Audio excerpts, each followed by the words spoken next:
morning, class! E aí, bom dia, pessoal! Como é que vocês estão? Como é que estão passando aí nessa quarentena?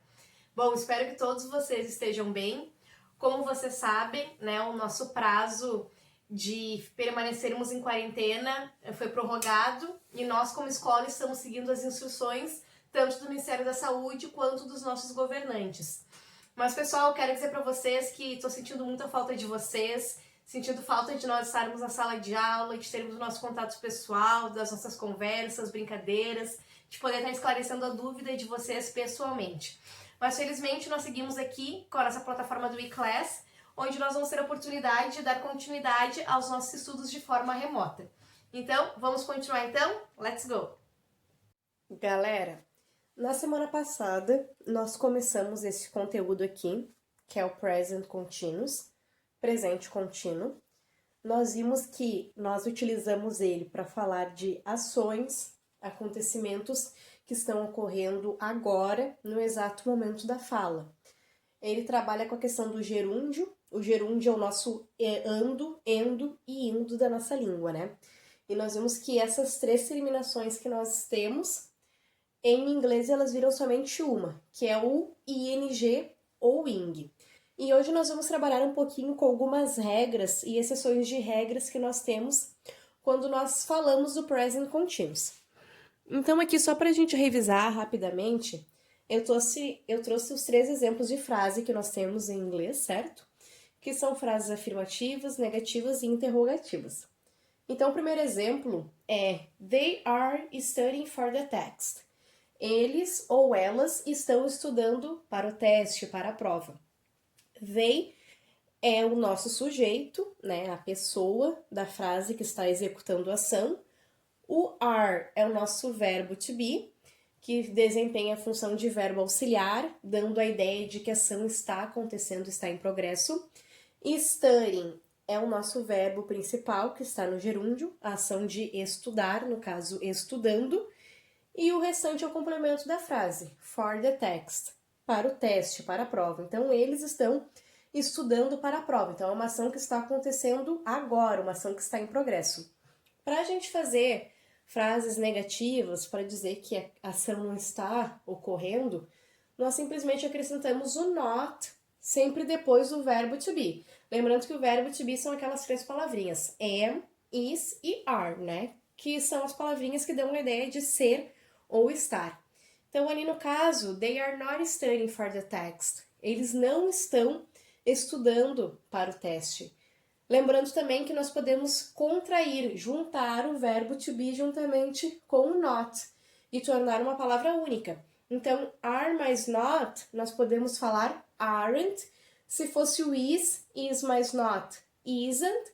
E no caso do am, a contração possível é I'm not. E para nós fazermos perguntas, frases interrogativas, basta apenas a gente trocar a posição do verbo to be na frase e passar ele para antes do sujeito, ou seja, para o início da frase.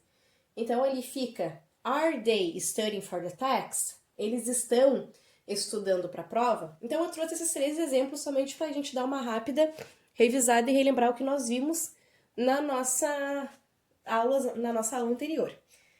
Então aqui a nossa primeira regra que nós vamos trabalhar hoje são os verbos que terminam com a letra e antes do E tem uma consoante. Quando o verbo termina em e tem uma consoante antes do E, para eu acrescentar o ing e tornar esse verbo no gerúndio, deixar ele no gerúndio, eu tenho que cortar o e acrescentar o ing. Por exemplo, o verbo dance, que é o verbo dançar, ele termina em e antes do E tem um C. Então, para eu dizer dançando, eu tenho que cortar esse E. Então, fica dancing, sem o E. O verbo take é a mesma coisa, termina em e antes do E tem um K. Então, fica taking, pegando. O verbo make também, making, fazendo. O verbo come, coming, vindo, né? Então, essa é a regra. Terminou em e antes do E tem uma consoante, corta o E para acrescentar o ing. Mas nós temos também uma exceção, que é o verbo to be, o verbo ser ou estar. Ele termina em e, antes do e tem o b, que é uma consoante, mas eu não corto o e. O e permanece nesse caso e fica bem, tá? Então, no caso, ele seria a exceção da regra. Nós temos também alguns verbos que eles não aceitam o gerúndio no present continuous, ou seja, eles não aceitam o nosso ando, endo e indo. Na nossa língua, eles existem, né, no gerúndio, no present continuous, que seria o presente contínuo, mas em inglês essa forma não é aceita. Por exemplo, o verbo need, que é o verbo precisar, ele jamais vira needing, precisando, ele não aceita esse tipo de conjugação no present continuous. O verbo want também não fica wanting, querendo. O like também não fica liking, gostando. E o know também não fica knowing, tá? Então esses verbos jamais eu posso colocar eles no present continuous, não posso tornar eles no gerúndio. Então ali, geralmente a nossa tendência é pensar uma frase na nossa língua, na forma que nós pensamos e falamos, e automaticamente traduzir ela para o inglês. Então, se nós fizéssemos isso com estes verbos aqui, estaria errado. Por exemplo, se nós quiséssemos dizer eu estou precisando desses sapatos, e nós fôssemos traduzir isso, nós traduziríamos I am needing these shoes. Eu estou precisando destes sapatos. Mas o verbo need não aceita que nós tornemos ele no gerúndio no present continuous. Então, para eu falar essa frase, eu teria que dizer I need these shoes. Eu preciso destes sapatos e não eu estou precisando. Então, eu tenho que modificar a minha frase. A ideia continua sendo a mesma, só que eu estou respeitando a regra da língua, de não colocar o need em needing, porque não é aceito, tá? É uma regra da língua. Outro exemplo. Se nós quiséssemos dizer, ela está querendo te conhecer. Se nós fôssemos traduzir, automaticamente seria she is wanting to meet you. Wanting, querendo, né? Mas isso é errado. Então, nós colocamos she wants to meet you. Ela quer te conhecer, não ela está querendo, tá? Isso em inglês é errado. O verbo want não aceita ing. Outro exemplo, eu estou gostando dessa festa. Automaticamente a tradução é I am liking this party. Eu estou gostando desta festa, mas é errado. O verbo like não pode acrescentar o ing. Então eu tenho que trocar a minha frase por I like this party. Eu gosto dessa festa, e não eu estou gostando desta festa. Mais um exemplo então. Se nós quiséssemos dizer ele está sabendo que estamos vindo, nós diríamos he is knowing we are coming. Ele está sabendo que estamos vindo, mas é errado porque o verbo know não aceita ing no caso do present continuous. Então a gente troca a nossa frase para he knows we are coming. Ele sabe que nós estamos vindo, tá? Então estes verbos, eles são exceções, eles não aceitam o ing, eles não aceitam o gerúndio quando nós vamos falar no present continuous. Muitos podem estar se questionando, mas por que esses verbos eu não posso colocar o ing? Simplesmente porque é uma regra da língua. A língua inglesa se estabeleceu desta forma e é desta forma que eles utilizam. Não tem um sentido, uma explicação muito aprofundada sobre isso. Simplesmente é uma regra da língua. Então, ali, uma outra regra. Sempre que o meu verbo terminar com i e eu precisar acrescentar o ing, eu vou cortar esse ie e vou substituir pelo y, para daí sim eu poder acrescentar o ing. Por exemplo, o verbo die, que é o verbo morrer. Se eu quero dizer morrendo, eu corto o ie, coloco o y e daí sim eu acrescento o ing. Então fica dying, morrendo.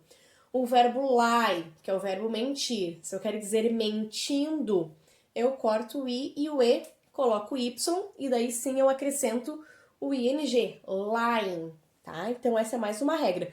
O verbo terminou em i e e, para eu acrescentar o ing, eu corto o i e o e e coloco o y e daí sim eu coloco o ing.